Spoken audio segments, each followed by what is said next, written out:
Okay ठीक आहे बघा, लास्ट लेक्चर आपण क्वेश्चन नंबर 5 पाहिला होता बरोबर आहे, आणि 6 तुम्हाला मी होमवर्कला ट्राय करायला लावला होता. केला नाही केला? ठीक आहे, चला घ्या question number 6. Question number 6, find the value of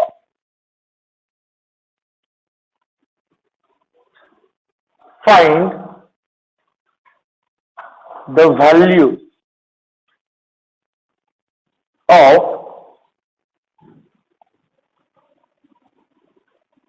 3 plus 2 upon I into I raised to 6 minus I raised to 7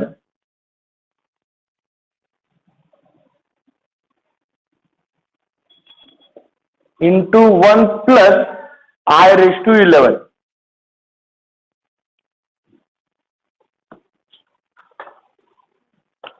okay, आता बघा मला जी सगळ्यात सोपी स्टेप वाटते, म्हणजे आपण शिकवताना नेहमी टॅलेंटेड मुलाचा विचार नाही करत, त्याला तसं समजणार आहे. पण जो लोअर आहे ज्याला मॅथ जमत नाही त्यासाठी आपण स्टेप्स लिहिणार, म्हणजे एकदम बेसिक स्टेप्स लिहिणार बरोबर आहे, एकदम खालच्या लेवलपासून. तर त्या समाजाचं उलट आहे, तुम्हाला हायर स्टेप्स इझिली कळणारच बरोबर आहे, पण बेसिक स्टेप समजला पाहिजे. तुम्हाला याची व्हॅल्यू फाइंड करायची. मग त्यात पहिले सोल्युशन लेट, त्याला काय म्हणणार?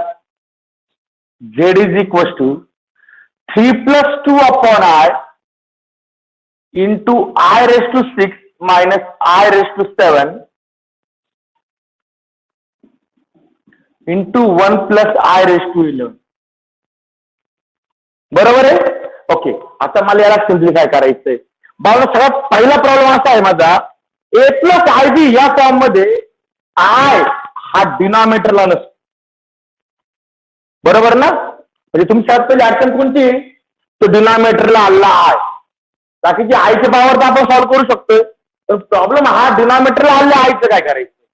मग मला हा आय नकोय, मी असं करतो ह्या पूर्ण सेकंड पार्टला, फक्त या पहिल्या नंबर मधल्या सेकंड पार्टला न्यूमरेटरला आणि डिनॉमिनेटरला दोघांना आय ने मल्टिप्लाय करतो. 3 प्लस 2 अपॉन आय ना, याच्या न्यूमरेटरला आणि डिनॉमिनेटरला दोघांना आय ने मल्टिप्लाय. काही फरक पडेल का? आयला आय कॅन्सल परत तेच भेटतंय. म्हणजे फक्त सेकंड पार्ट मध्ये, पहिल्या नंबरच्या सेकंड पार्ट मध्ये मी न्यूमरेटर आणि डिनॉमिनेटर दोघांना कशाने मल्टिप्लाय केलं? आय ने मल्टिप्लाय केलं. Okay, into I raised to 6 minus I raised to 7 into 1 plus I raised to 11. अडचण बोला बरं. अरे अडचण काही? ओके, आता इथे वापर का I इंटू आय स्क्वेअर होईल. म्हणजे माझं टार्गेट मी इकडे लक्ष दिलेलं नाही अजून. 3 plus 2I अपॉन हा झाला आय स्क्वेअर. अडचण आतापर्यंत मी इकडे लक्ष दिलेलं नव्हतं, आता देतो. इंटू हा जो I raised to 6 आहे तो मी आता लिहितो I raised to 2 bracket raised to 3. चालेल का? 2 into 3 परत किती होईल? हा, तो इवन होता म्हणून मला डायरेक्टली लिहिता आला बरोबर आहे. हा इवन आहे का? मग 7I त्याला एक आय मी बाजूला करतो, पहिले उरले किती? 6, म्हणजे I square bracket raised to 3. हा उद्योग समजला कसा केला? I raised to 7 आहे ना, तो काय केला? फक्त I raised to 6 एका बाजूला इंटू आय, आणि I raised to 6 म्हणजे काय? I square bracket into 1 plus हा जो काही I raised to 11 odd number आहे, मग एक आय मी बाजूला घेतला चालेल. मग उरले काय? I raised to 10. तो कसा येईल मला? I square bracket raised to 5. अडचण बोला बरं. अरे अडचण म्हणजे हा जो I raised to 11 आहे तो I raised to 10 into I केला होता आपण, नंतर I raised to 10 म्हणजे काय लिहिला? I square bracket raised to 5. Power of पॉवरचं मल्टिप्लिकेशन होतं ना, मग 2 into 5 10 प्लस हा 1 ची झाला 11. समजली डायरेक्ट आयडिया? ओके. आता प्रश्न आला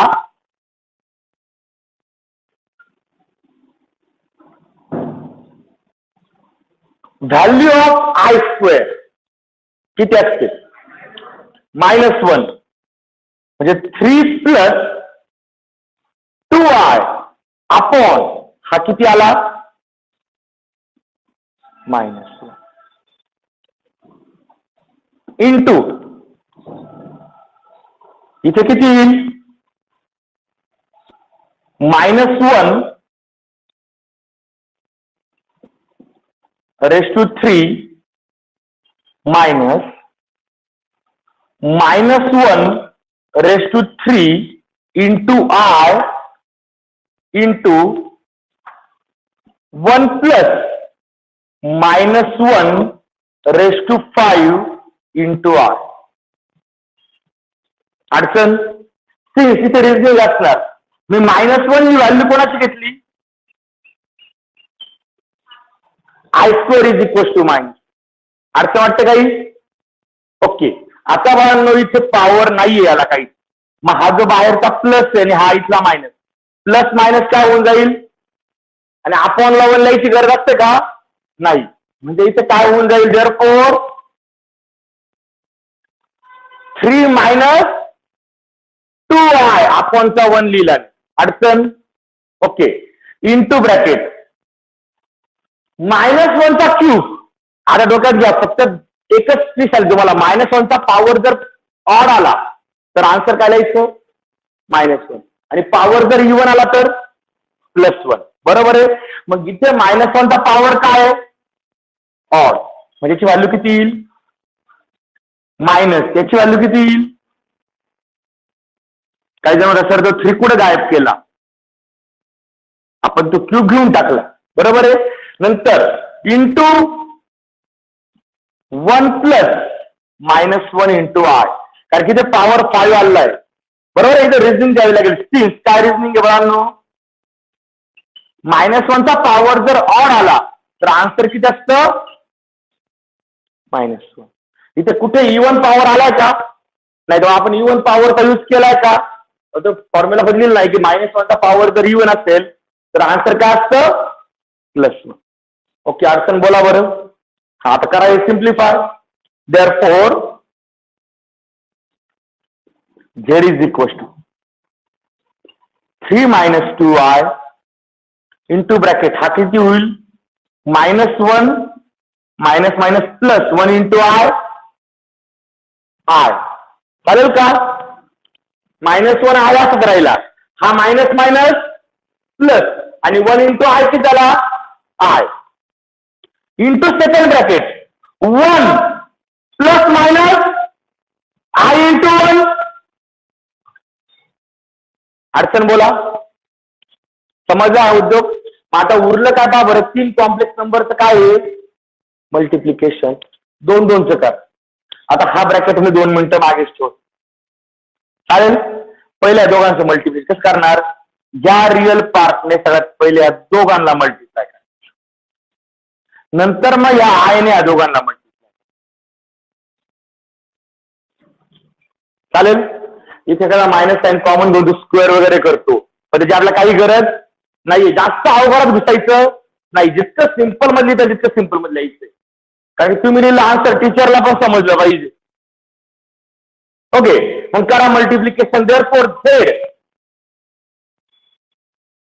is equal to -1 into 3 -3 -1 into -2i plus 2i. साईनची काळजी घ्या.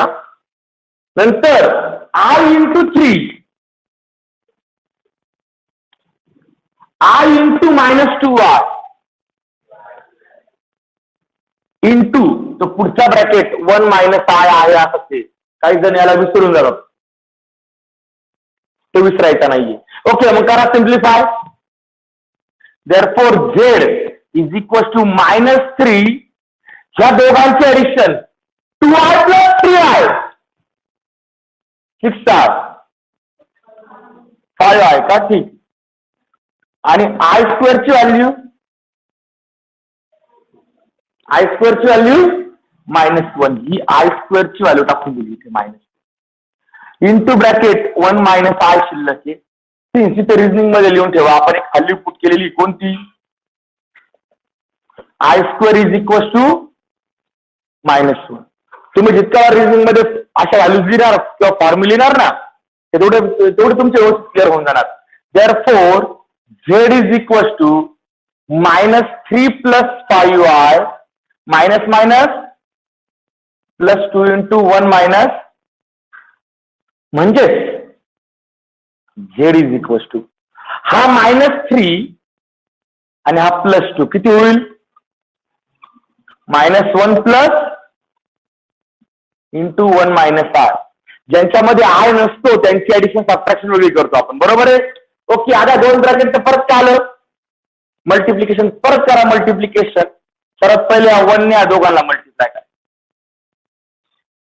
म्हणजे काय होईल -1 प्लस नंतर या मायनस आय ने या दोघांना मल्टिप्लाय करायचं minus minus plus 1 × I plus minus minus 5i × I 5i square. Okay. सर्वात पहिले त्या दोघांची ऍडिशन सबट्रॅक्शन काय होते साइन प्रमाणे चेक करून घ्या. झेड इज इक्वल टू -1 किती झाले 6i -5 इंटू या आय स्क्वेअरची व्हॅल्यू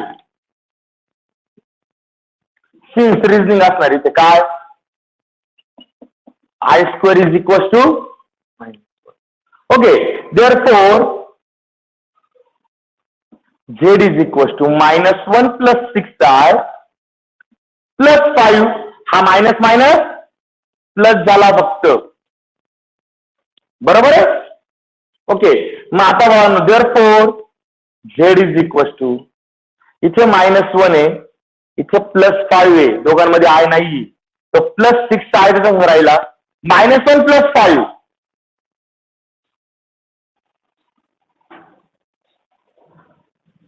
झाला का सिम्प्लिफाय. अदर ह्याच क्वेश्चन मध्ये चेंज केला फाइंड द व्हॅल्यू जे मागचं म्हटलं ते दिलं आणि म्हटलं find the real part and imaginary part of its value. काय करणार याला कम्पेअर करायचं a + ib बरोबर a ची व्हॅल्यू किती आणि b ची व्हॅल्यू किती 6. काय अवघड याच्यामध्ये प्रत्येकाला समजेपर्यंत. ओके. एक्झाम्पल लिहायचं आहे प्रत्येकाने.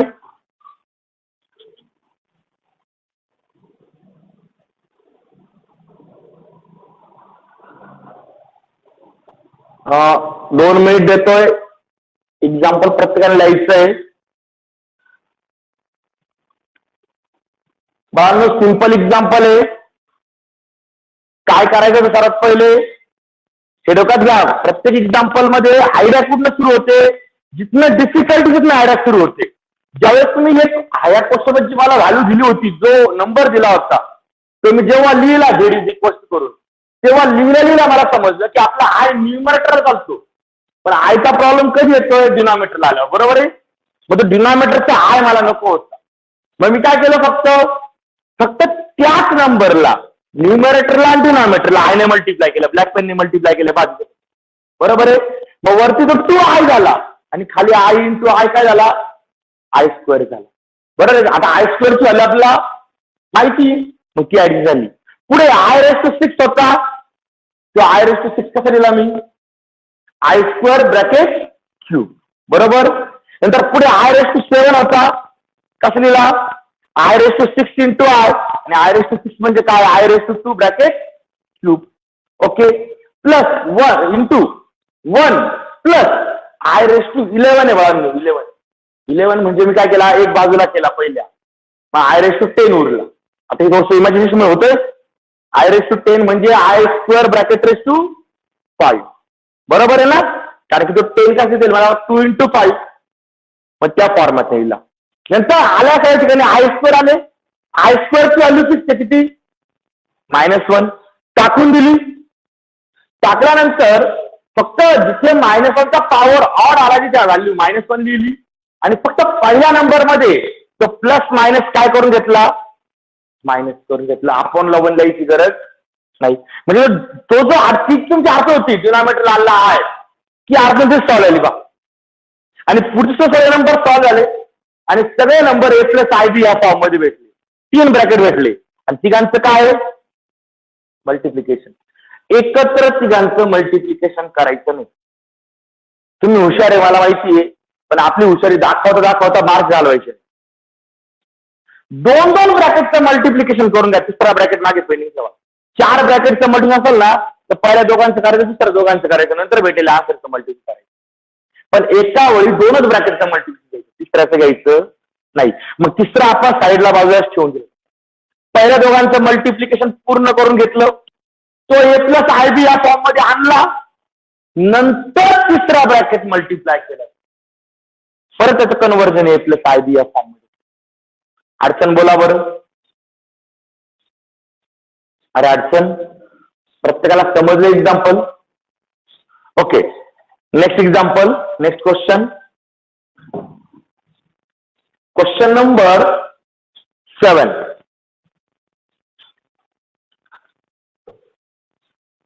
Question number 7. Evaluate the following.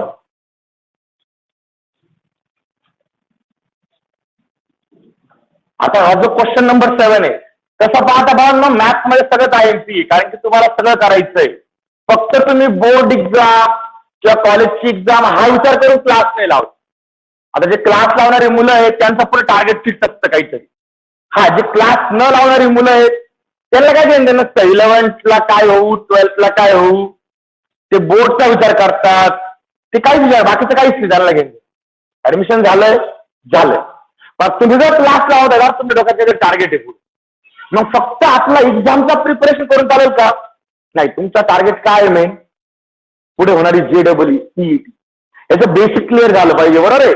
मग त्यामुळे डोक्यात ठेवा एकही असं स्पेशल एक्झाम्पल नाही, पण रिटर्न एक्झामसाठी आता क्वेश्चन नंबर 7 आहे तो IMP. रिटर्न एक्झामसाठी फक्त कोणत्या एक्झामसाठी बोलतोय? रिटर्न एक्झामसाठी IMP. ज्यांचं टार्गेट CET, JEE त्याला तसंच करायचंय, त्यांना काहीच सोडायचं नाही. उलट हे करून त्यांना एक्स्ट्रा काम करायचंय. बरोबर आहे. पण मेन आता जर आपण फक्त विचार केला रिटर्न एक्झाम बद्दल, कारण की रिटर्नला पण चांगले मार्क्स पडले पाहिजे. जर परत पुढच्या वर्षी कोरोना आला, वाढला आणि जर बोर्डचे एक्झाम नाही झाले तुमच्या वेळेस, ते 11वीचे मार्क्स काउंटिंग करतात रिझल्ट. झालंय मागच्या वर्षी. बरोबर आहे. त्यामुळे बघा 11चे पेपर तुम्हाला खूप चांगले लिहायचे. आता असं नाही का फक्त आम्ही 12th ला बोर्डला टार्गेट करू वगैरे, असं राहिलंय का? नाही. ओके, मग बघा ठीक आहे. Next question number 7. Question number 7. Evaluate the following.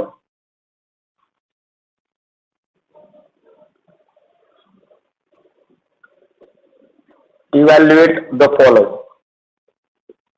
पहिलं एक्झाम्पल, I⁵35. ओके, बाळांनो असे एक्झाम्पल झालेले असले तर तुम्हाला याची आयडिया पण सांगितलेली आहे. तुम्हाला कदाचित डायजेस्ट मधल्या आयडिया वेगळ्या दिसतील, टार्गेट मधल्या आयडिया वेगळ्या दिसतील. एक सांग का, मॅथ्सला रूल असा आहे, म्हणजे जे तुम्हाला यापूर्वी शिकवलंय बा, हा क्वेश्चन आहे, हे त्याचा आन्सर आहे, तुम्हाला असंच लिहायचंय. म्हणायचे ना काही लोक, थेरम आहे, हा थेरम आहे आणि आता कसा पाठ करायचा आहे. आलं तर वाक्य आहे कधी? बाळांनो मॅथ्स मध्ये काहीच पाठ करायचं काहीच नाही. पर टेबल सुद्धा पाठ नसतं तरी चालतं. माझे 9 पर्यंत टेबल पाठ आहे, 10चा टेबल ओरिजिनम तेव्हा काउंट करायचा नसतो. 9 पर्यंत टेबल पाठ आहे, 11 टेबलची गरज नाही पडत. 12 टेबल अर्धा निर्धारित. MSc झाली मॅथ्स मध्ये, BSc ला विद्यापीठात गोल्ड मेडलिस्ट. अजिबात टेबल सुद्धा गरज नाही पडली. फॉर्म्युले पाठ करायला तर अजिबात नाही. फॉर्म्युले तुम्ही लिस्ट करा ना, ते ऑटोमॅटिक तुमचा मेंदू फॉर्म्युला आठवतो ना, त्याच्या आधी तुमचा हात फॉर्म्युला लिहून मोकळा असतो. जसं ड्रायव्हिंग करताना बघ, तुम्ही गाडी चालवता, मग पुढे जर माणूस आला, माणूस काय करतो का, आता मी ब्रेक दाबणार आहे, हा ऍक्सलेटर कमी करणार आहे, असा विचार केला तर पुढचा माणूस स्वागत असेल तोपर्यंत. बरोबर आहे ना? तिथे तुम्ही काय करता, तुमच्या डोळ्याने पुढे माणूस पाहायला ऑटोमॅटिक हात काम करतात, हात पाय ऑटोमॅटिक काम करतात. की तुम्हाला विचार करायची गरज पडते का? आठवायची गरज पडते का? हा, मला शिकवताना असं सांगितलं. मॅथला पण भाव होते, आठवायची गरज नाही पडली पाहिजे. तुम्हाला क्वेश्चन दिसला ना, एखादं रिझनिंग वाटतंय ना, तुमच्या डोक्यात तरी उत्तरपर्यंत हाताने ती रिझनिंग लिहून टाकली पाहिजे. इतकं नॅचरल झालं पाहिजे, तर बाळांनो ते मॅथ सोपं. जर तुम्ही पाठ केलं तर मॅथ अवघड होतं. त्यामुळे मॅथचा एक रूल आहे. रूल असा आहे की कोणती पण अशी मेथड की जी तुमच्या बुकमध्ये आहे किंवा ज्या मेथडचा तुमच्या बुकमध्ये उल्लेख आहे, अशी कोणतीही मेथड व्हॅलिड असते. अशी कोणतीही मेथड व्हॅलिड असते. म्हणजे हेच एक्झाम्पल डायस मध्ये वेगळं सोडवलेलं आहे. कारण कोणतरी तिच्या डायस रेफर करतो, कोणतरी टार्गेट रेफर करतं, आणि मग ते काय करतात त्याप्रमाणे शिकवतात. बरोबर आहे. पण आपण कसं करायचं ना, आपल्याला जे सोयीस्कर वाटतं ते वापरायचं. मग त्याची 2 मेड आहे. आयचे पॉवर फाइंड करायचे 2 मेड. एक तर पॉवर 4 मध्ये कन्वर्ट करा किंवा पॉवर 2 मध्ये कन्वर्ट करा. पॉवर 4 मध्ये कन्वर्ट केलं का 4 फॉर्म्युले, पॉवर 2 मध्ये कन्वर्ट केलं का 2च फॉर्म्युले. मग मला पॉवर 2 सोपं वाटतं. बरोबर आहे. गेली 8 वर्षापासून मी आयची पॉवर 2 मध्ये सांगतो. कारण की एक तर पहिला मुद्दा इझिली सॉल्व्ह होतात. दुसरा मुद्दा व्हॅलिड आन्सर आहे, त्यामुळे काय अडचण येत नाही, त्याला पण मार्क्स मिळतात. म्हणजे काय आता तुमचं कोणतं 22 प्रमाणे आन्सर आलं पाहिजे असं गरजेचं नसतं. ओके, मग बाळांना आता आपण याचे सिंपल सोल्युशन घेऊया. नीट लक्ष द्या. आम्हाला सांगा, सगळ्यात पहिले लेट. त्याला झेड वगैरे म्हणायची गरज नाही, डायरेक्टली I⁵35 ची मला व्हॅल्यू फाइंड करायची. बरोबर. पहिला मुद्दा आयचा पॉवर चेक करा. किती येतो? 35. कसा येतो? ऑड. ओके, पहा तुम्हाला याच्यात समजलं. मी तो विचारला कसा आहे, कारण सर खूप गोड आहे, आंबट आहे. तुम्ही असं झालं काय झालं, तो ऑड आहे. कारण की आपल्याकडे आयचे पॉवर 2 असतात, एक तर इव्हन किंवा ऑड. मग हा पॉवर ऑड आहे. बरोबर आहे. ऑड पॉवर चालतो का आपला? नाही. मग आयचा पॉवर मी घेतो इव्हन. मग आता इव्हन करायचं म्हणजे काय, हा I इंटू I 35 वेळेस आहे. म्हणजे आता एक आय मी बाजूला घेतली तर उरले किती रे? ओके, आता हा आय मी बाजूला घेतली. आता हा नंबर जो आहे तो इव्हन झाला पा. बरोबर आहे. मग आता हा इव्हन नंबर मी असा दिलं चालेल का? बाबर I⁵. इव्हन केला म्हणजे काय? What is even number? The number which can be express as a multiple of 2 called even. जो नंबर आपण 2 च्या मल्टिपल मध्ये लिहू शकतो त्याला इव्हन नंबर म्हणतो. बरोबर आहे. मग तुम्ही म्हटले हा 34 इव्हन आहे. बरोबर आहे का? बरोबर आहे. कसा काय सांगा ना. 2 चा मल्टिपल तो किती आहे? 34 म्हणजे काय? 2 इंटू 17.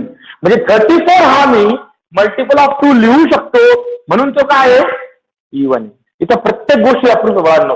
आणि तो बिचारा उरलेला आहे, त्याने आपला काही त्रास दिलाय का? नाही, तो बाजूला ठेवायचं. बरोबर आहे. ओके, आता बाळांनो पॉवरचं मल्टिप्लिकेशन आपण कधी घेतो रे? एक फॉर्म्युला आपल्याकडे 8 ला कुठेतरी आपण घेतो. हा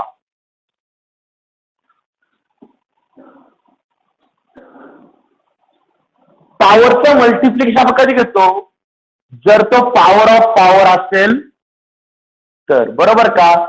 A⁻m इंटू n असेल, A⁻m आता असेल, याचा अर्थ कसं पॉवरचं काय घ्यायचं? मल्टिप्लिकेशन म्हणजे A⁻m इंटू n. आता हा फॉर्म्युला उलटा वापरू आपण इथे. जर इथे उलटा वापरला तर पॉवरचं मल्टिप्लिकेशन म्हणजे पॉवर ऑफ पॉवर करू शकतो मी. म्हणजे हा घेतला मी I² bracket raise to into I, त्याला विसरायचं नाही. ओके, अडचण बोला बरं. ओके, आता इथपर्यंत सांगा. इथपर्यंत काही अवघड होतं? आता मुद्दा आला तो value of I² -1 raise to 17 into I. याला रिझनिंग द्या. काय? I² is equal to -1. आता -1 चा पॉवर किती आलाय? 17. म्हणजे कसा? ऑड. बरोबर. मग -1 चा पॉवर जर ऑड आला तर याचा आन्सर किती येईल? याचा आन्सर किती येईल? -1 इंटू आय. तो बिचारा तसाच आहे, जो आपल्याला त्रास देत नाही ना त्याला सुद्धा आपण पण त्रास देत. बरोबर आहे. ओके. सिन्स तिथे आपण रिझनिंग लिहिणार काय, -1 चा पॉवर जर मी ऑड घेतला तर आन्सर किती येतं, -1. बरोबर आहे. ओके. आता -1 इंटू आर, तो -1 इंटू आर ही व्हॅल्यू आली I⁻35 -I. हे बघा फार एकदम डिटेल दिलेला आहे, म्हणजे हे आन्सर जर कोणी जरी पाहिलं ना तर त्याला समज. भरपूर असे मुलं असतात आपल्याकडे जे 11चे क्लासेस लावत नाही, पण ज्यांनी क्लास लावले त्यांना नोटबुक घेऊन जातात, थोडाच मारतात आणि स्टडी करतात. तर त्यांचं म्हणणं असतं आम्हाला प्रत्येक स्टेप दिलेली म्हणजे आता आम्हाला प्रत्येक स्टेप समजणार आहे, समजून घ्यायची. ओके, बात संपला विषय. त्याकरता मेन मुद्दा तुमचा रिझनिंग लिहिला पाहिजे. अडचण बोलावर एक्झाम्पल मध्ये, एक्झाम्पल समजलं प्रत्येकाला. ओके ठीक आहे, ते लिहा मग पुढचं देतो.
ओके, झालं एक्झाम्पल. असं एक्झाम्पल जमेल दुसरं. ओके ठीक आहे, त्याला सोडवा पुढचे माता. Next second example, I⁻888. Even आला खूप सोपं राहतं. इकडचं लिहिलंय प्रत्येकाने, इकडचं पुस्तक मग. ओके, इकडचं पुस्तक तिकड सोडवा. त्याला तुम्हाला वेळ दिलाय कारण की तुम्ही सॉल्व्ह करावं अशी माझी अपेक्षा आहे तिथे.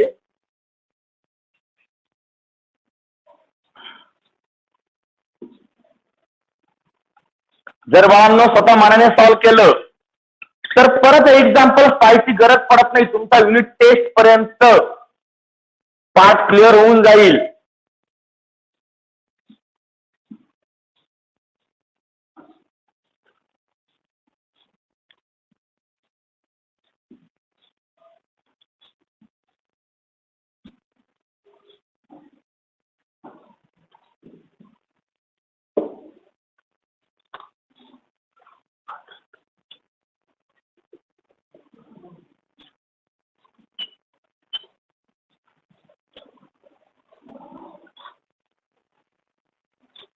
ओके, झालंय का? सुरू मी आता. ओके, इकडे बरोबर. आता मग माझं काय चुकतं मला सांगा. लेट जो I⁻888 आहे तो पॉवर इव्हन का ऑड आहे रे? इव्हन. इव्हन असं रिटेशन नाहीये, मग डायरेक्टली इव्हन म्हणजे तो 2च्या मल्टिपल मध्ये देईल मला. 2 × 4 4 4. बरोबर का? मग आता हे मी असेल चालेल का बरं, I²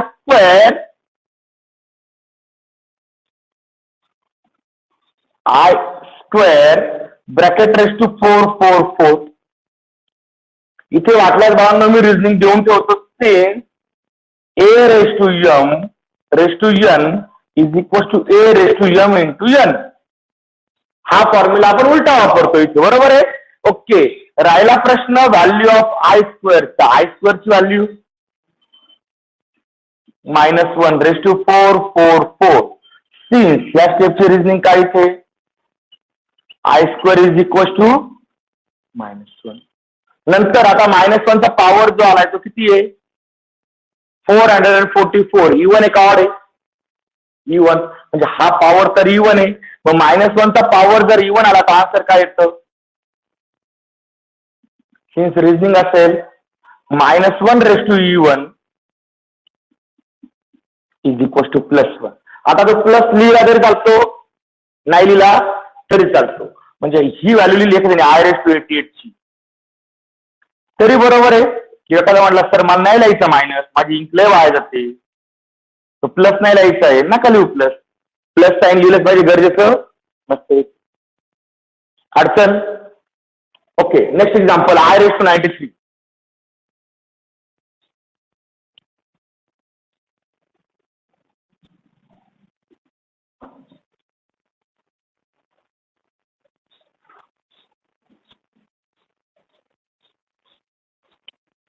late I⁻93 is equal to कशी जाईल रे? I⁻92 into R. चालेल का? अरे चालेल असं डायरेक्ट लिहिलं तर? ओके, म्हणजे इक्वल टू आता हा जो I⁻92 आहे, हा 92 इवन ऍडजस्ट केला मी. इवन ऍडजस्ट केला म्हणजे मला असं का I⁻2 into 46 into R.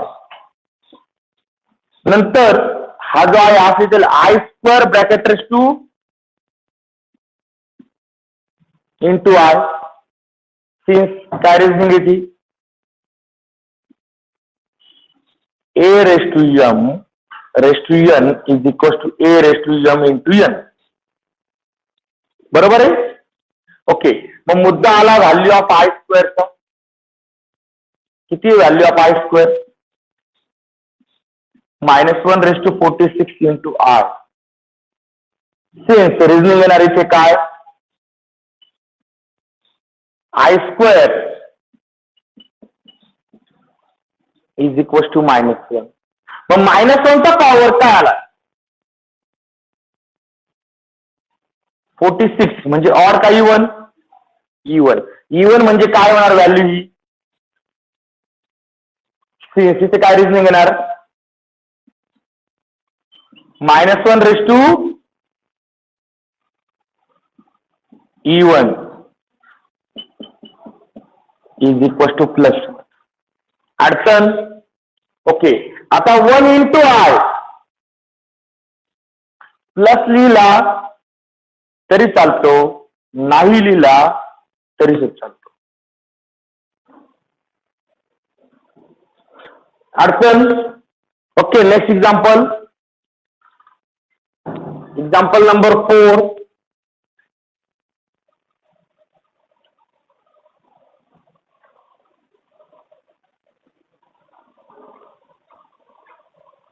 I⁻116. Example number 4. I⁻116.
Okay, आहे का बरोबर आन्सर माझं?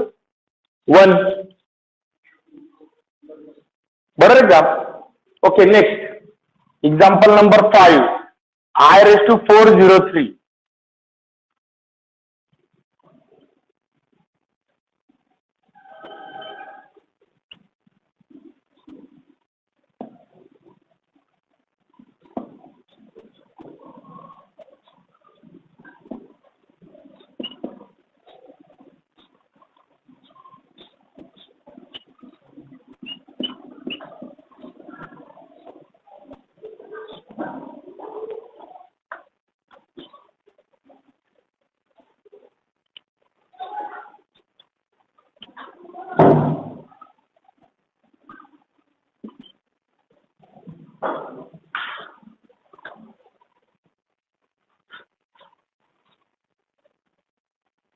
रिझनिंगला ब्रॅकेट टाकत चला, रिझनिंग थोडंसं लांब लिहित चला.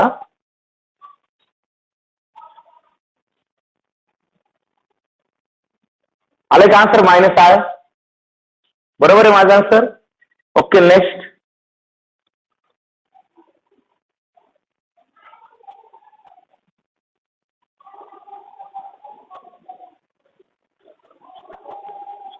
झालं की प्रत्येकाचं 5 पर्यंत. Next example number 6.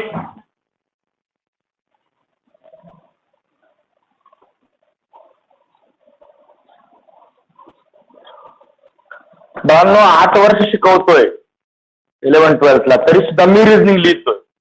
तुम्ही पहिल्यांदा आहे 11th ला, बरोबर आहे? पहिल्यांदा आणि शेवट. तुम्ही रिझनिंग लिहायची आहे. त्याला वाटतं काय डबल डबल टिबल टिबल त्याच रिझनिंग लिहायचं आहे. पण बाळांनो 30 तर खरे आयडिया आहेत. जे प्रॉपरली रिझनिंग लिहित आहेत ना, त्यांना हे एक्झाम्पल परत काही सुद्धा गरज पडत नाही. Okay, next example number 6. 1/i⁵58.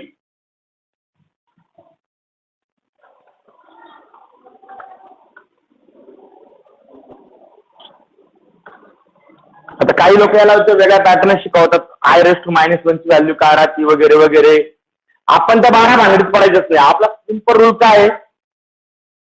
तो आलाय तो सिम्प्लिफाय करणं. नंतर त्याला वर कसं घ्यायचं आपल्याला माहिती. ठीक आहे ना, मग जाऊ ना बाकीचं काढलं. 1/i solution late. जास्त टेन्शन नाही. 1/i⁵58. पहिले काय होते तो i⁵58 सॉल्व कर. नंतर त्याला वर कसं घ्यायचं हे पुढे पाहता येईल. ओके, म्हणजे हा 1/, आता आयचा पॉवर तर 58 आलाय, तर ऑड आहे का इवन आहे? इवन. मग तुम्हाला कसं देईल? 1/i⁵2 into 29. बरोबर आहे? Return at 1/i² bracket raise to 29.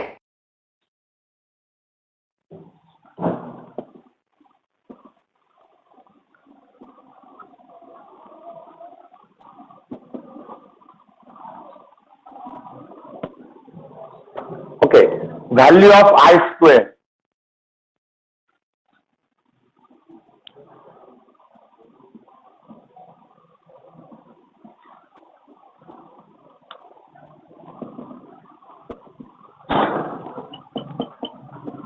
i² is equal to -1. बरोबर आहे? ओके, बाळांनो -1 चा पॉवर ऑड आला. -1 चा पॉवर ऑड आला. व्हॅल्यू किती? सिन्स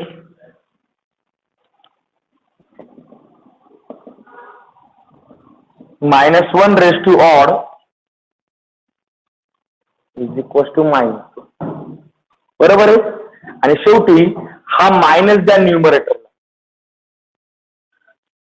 प्लस फक्त मी मायनस वरती घेतला. मायनस आहे ना, बरोबर आहे? पप्पाचं घर, बहीण भाऊ, कोणाला ज्या काय अडचण नाही, दोघांचं बनते. मग हे मायनस जे आहे ना ते वरती लिहिलं फक्त, म्हणजे खालीकडे काय उरला? 1/1. आणि अपॉनचा 1 आपण लिहितो का? म्हणजे 1/i⁵58 याची व्हॅल्यू आली -1.